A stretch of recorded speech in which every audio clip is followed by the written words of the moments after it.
1226 First Alert Radar Net. With up to 10 times the resolution of other local radars and technology that can pinpoint right down to your street. First just got faster. Live from Augusta, we're watching News 1226 at 11.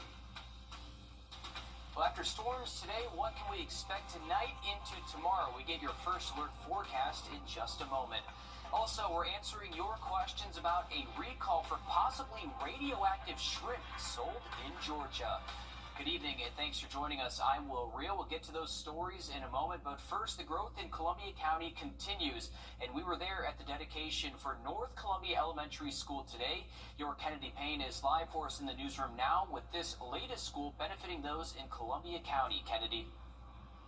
Yeah, this brand new building means fewer kids and portables and more space for learning, so parents, teachers, and students were all celebrating the upgrade. The doors are open and North Columbia Elementary is buzzing.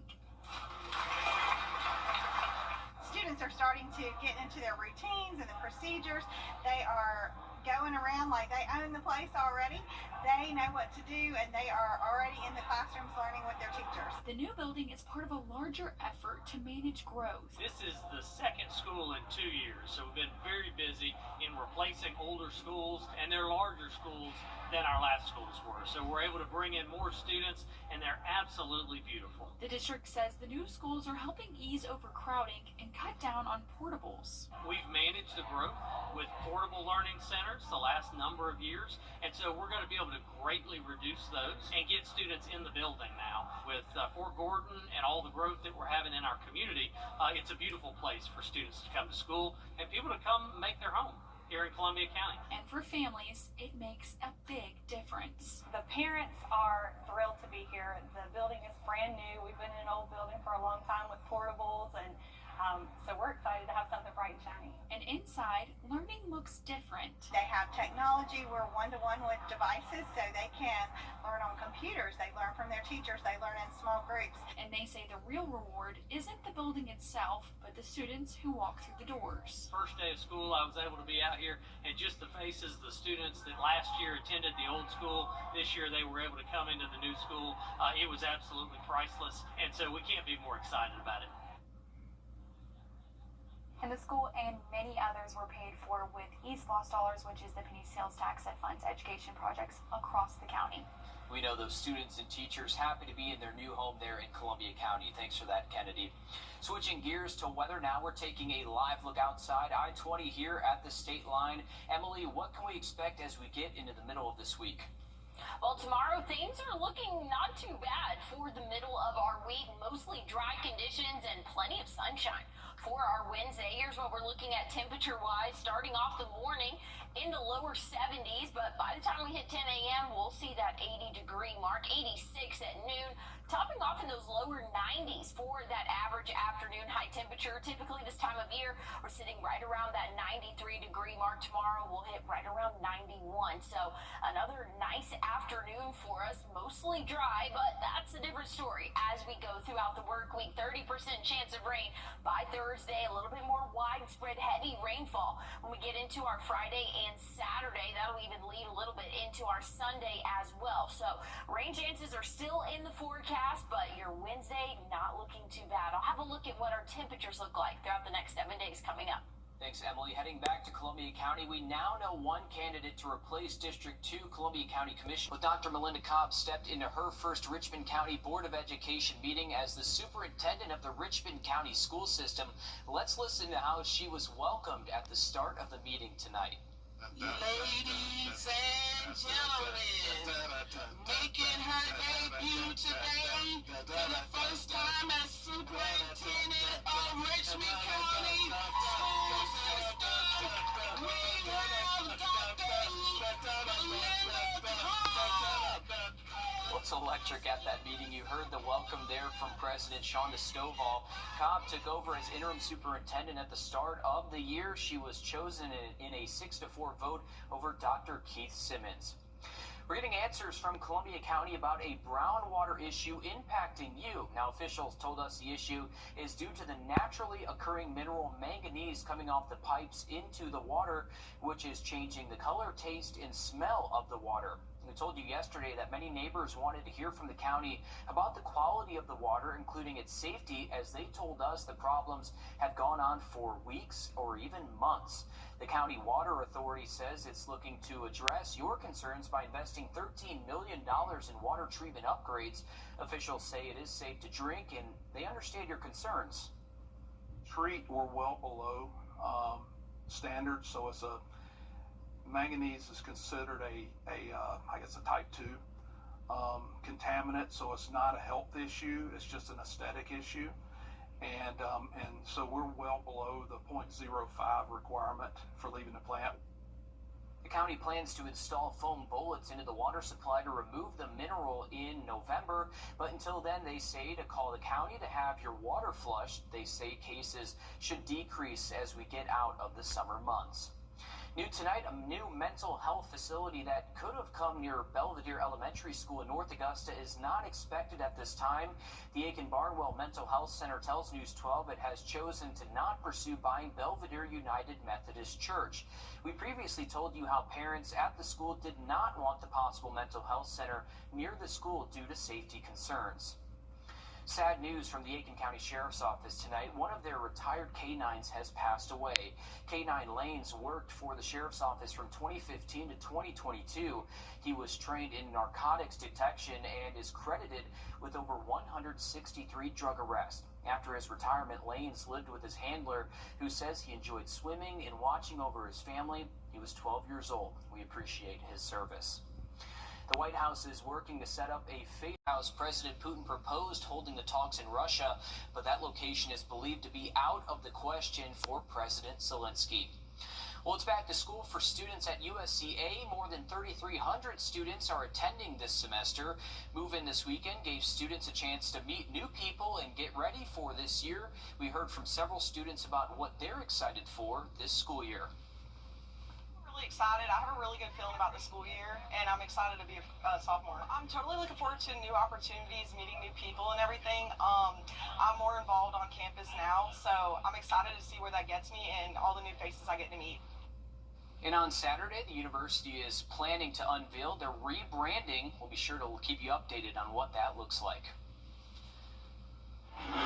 And new tonight, the FDA is warning about a certain frozen shrimp that may be radioactive. The Great Value brand frozen raw shrimp was sold at Walmarts in 13 states, including here in Georgia, but not South Carolina. All 3 lots have a Best Buy date of March 15, 2027. The FDA detected cesium-137 in several shipments of the product from an Indonesian company. Now, repeated low-dose exposure can bring an elevated cancer risk. You should throw them out and contact your medical provider if you think you had any. But the FDA stresses no shrimp in our food supply has tested positive. Now, the FDA says it is working with U.S. Customs and Border Patrol to make sure none of the 2-pound bags reach customers. So far, the contaminated shipments were detected in 4 U.S. ports. Those ports are Savannah, Miami, Houston, and Los Angeles. The other states impacted by the recall are here on your screen.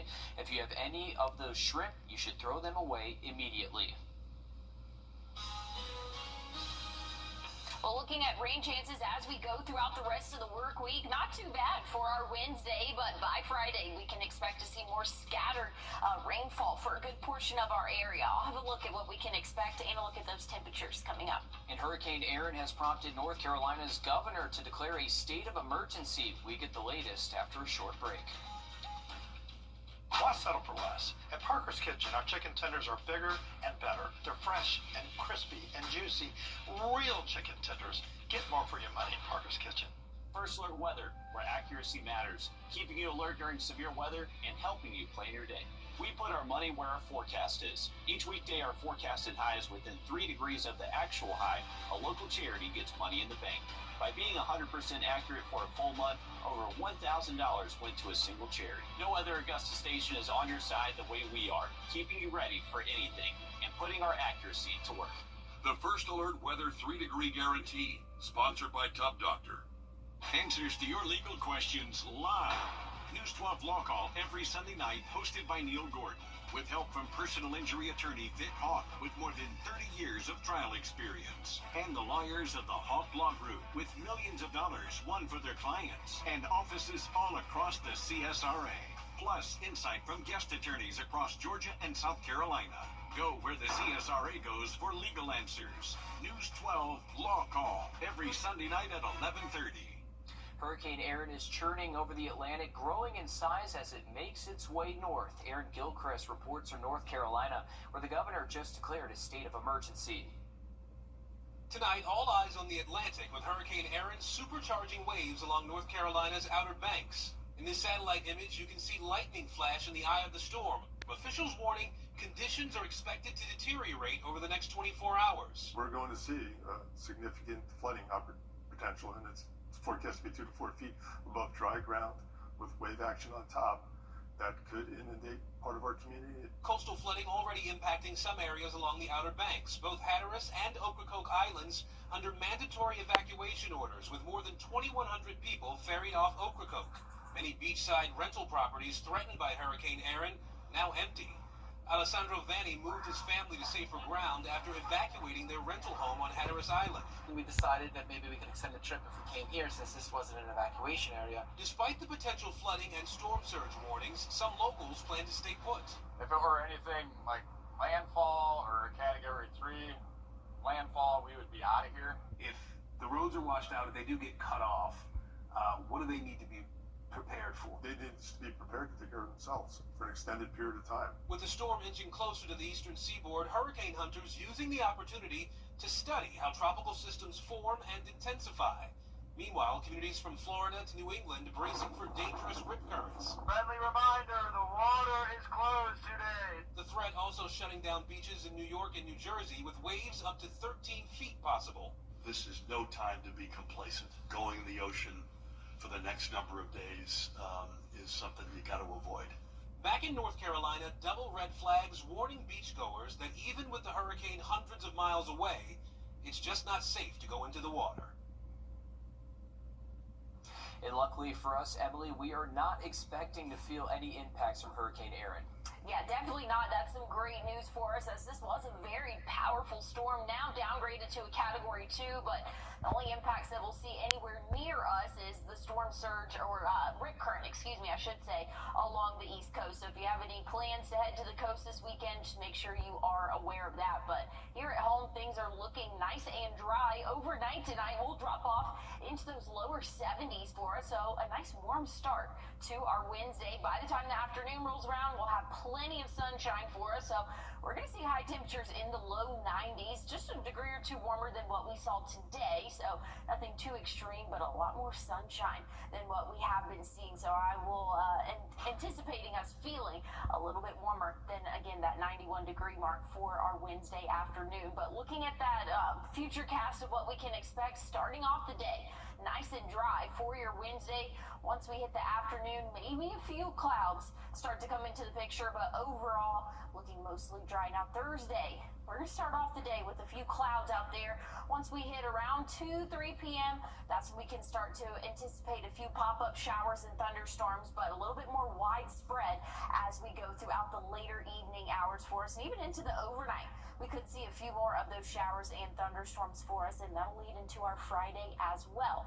We do have a flash flood risk out for the end of our week, Thursday, Friday, and even Saturday. So any of these storms that pop up could bring a lot of rainfall very quickly, could lead to potential flash flooding issues. I'm not super concerned about Thursday, but I think we'll have that chance a little bit better for your Friday and Saturday. So just something to keep in mind if you do have any outdoor plans as we go throughout the end of our week. And we have a high risk. I was mentioning that earlier from Hurricane Erin. You can see here in that circle area, that's currently where the storm is at, but causing rip current issues all along the East Coast. So Definitely something that you need to pay attention to if you do have any plans. I know it's kind of getting into the end of summer. If you wanted to enjoy the weekend, make sure you're staying out of the water. 91 for that average high tomorrow. Rain chances come into play, though, Thursday. Check out Saturday, 85 for that average high temperature. A lot more rainfall by the end of the week and into the start of the weekend, but a big cool down next week. We'll start to feel that Tuesday morning with 67. So it's going to be a little bit of a taste of fall, but don't get too comfortable. I think we'll still see high temperatures in the 80s for at least the next couple of weeks. All right, thanks, Emily. Some changes are coming to air travel, and one of the first places impacted will be Hartsfield-Jackson International Airport. Find out about the E-gate changes after the break. And as we head to break, here's a live look at Pittsburgh in your winning lottery numbers.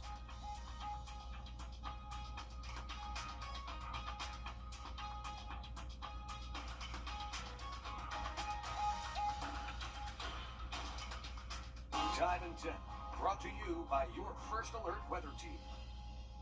Did you know that without gutters, you're...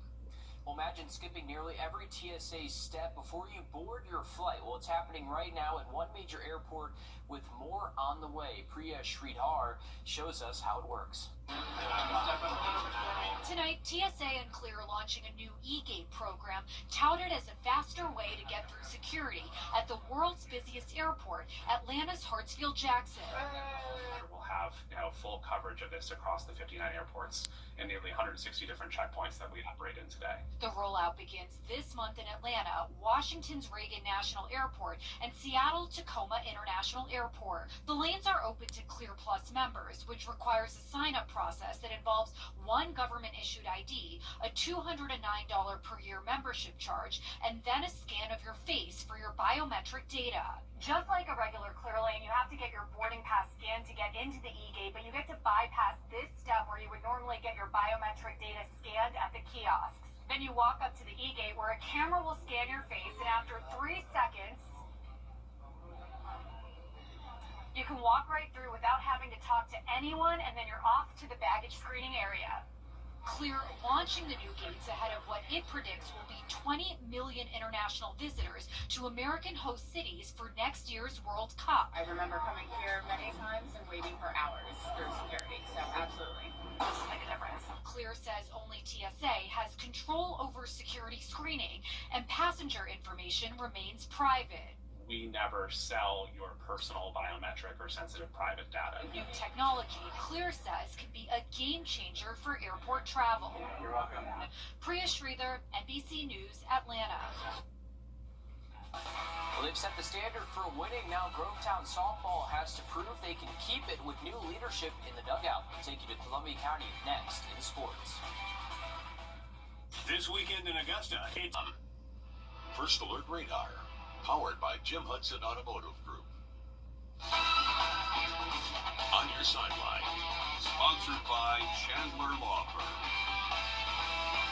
Well, Grovetown softball has built a culture of winning. 26 in the W column straight last season, and back-to-back playoff runs have cemented the program as one of the strongest in the state. But this fall looks a little different. The Warriors have a new head coach and 9 seniors looking to finish what the groups before them started.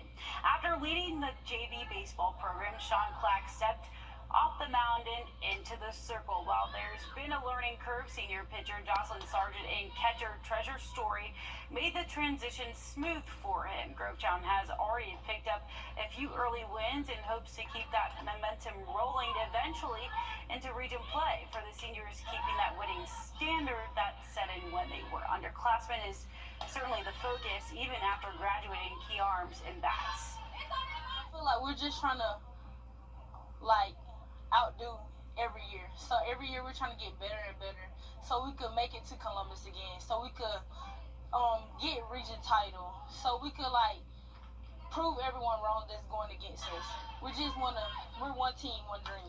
I think it's going to take a lot more focus than last year just because of the people we had last year and who we lost. So we're just going to have to be more focused. We're going to have to be more intentional about what we do at practice, about how we executed the play, about each pitch, each play, just focus during the game. While one season is just beginning, another is ending. The Jackets kicking off their second-to-last homestand of the year. They have 3 series left, this, then Charleston, and a final meeting with Kannapolis, who they just recently swept. Jackets got some life in the top of the 6th after sitting empty. An error worked in their favor, back-to-back double shots of caffeine, but they crash out just like I do after a long day at work. That's it. That's all they would get. Jackets fall in the opener 3-2. It's a bowl that you can't fit in your grandmother's china cabinet. The silver trophy of the U.S. Junior Amateur has officially made its way to Augusta. It's finally in the possession of Lakeside's Hamilton Coleman. If you look closely, his name next to some already tour players like Nick Dunlap. He gets to keep it until next year's Junior Am. Here's a quick picture of Hamilton watching his name be put on the bowl back in July after he won. We are a few weeks out from the Dogs opener, and Kirby Smart still not naming Gunnar Stockton the starter. He's allowed the QB battle to continue this summer, and when asked if he is the #1 Tuesday, Smart said, yeah, so y'all can write about it. Still no answer. However, Smart did have a message for the presumed starter under center. Make good decisions, especially in a conference where one bad throw can cost you the game. We've made football so complicated. Some quarterbacks, I don't think they know the down and distance. Like, I don't think they actually know, do I have another down after this play, or is this my last chance to get the first down? It's just little things. Being a quarterback, understanding the game, understanding what the defense is doing. He's grown so much in regards to that. Can definitely take a note from Carson Beck last year, right? Tigers football experiencing a different type of burnout. An awesome moment to conclude Clemson camp, where 3-time NASCAR Cup champion Joey Logano making his mark outside the Tigers football training facility. The team was having an outdoor meeting when they heard the roar of Logano's engine. Going wild with excitement, preseason All-American quarterback Kate Klubnik on how special the visit was, getting that team revved up. Really been a huge NASCAR guy, but that was like top 5 coolest things that we've ever done in Clemson football. That was like unbelievable, man. I was so fired up, especially, you know, he burned out the tires at the end. There was smoke everywhere. It was awesome. That guy's a legend in what he does, so it was really cool to get to meet him and got a picture with him, and got to, you know, change one of the tires too, which was it was a lot harder than I thought it was going to be, so it was cool. Yeah, definitely fired us up heading into last, you know, fall camp practice, if you will, so yeah, it was awesome. They have officially crossed the finish line from fall camp. Well, looking at what to wear tomorrow, t-shirt definitely will fit the forecast. I'll have a look at your 7-day one more time coming up. Your What to Wear forecast is sponsored by Bojangles.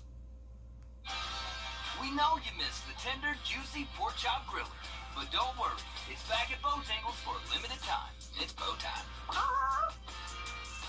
Labor Day saving. Well, here's a look at the next 7 days for us. 91, that average high tomorrow, just a few degrees below the average for this time of year. Thursday, we're going to be having those rain chances come back into play for us. Not anything super widespread. That'll hold off until Friday for us. I think we'll see showers early in the morning and then again later on in the afternoon. So we'll keep a close eye on that as we get closer for any of those football games this upcoming Friday. Once we get into Saturday, again, those rain chances will stick around 85, that average high temperature. But check it out. Once we get into the start of next week, a little bit drier for us and a nice cool down by the middle and end of the week. Will be well below average for this time of year. And look at Tuesday morning, we'll wake up with temperatures in the 60s. So things are looking pretty good for the middle and end of next week. But I will say this is kind of looking like a false fall scenario. So don't get too comfortable with those cooler temps. All right, thanks, Emily. That's all our time for News 12 at 11. Thank you for watching. If you're up early, morning show starts at 4:30. The 3-for-1 spring and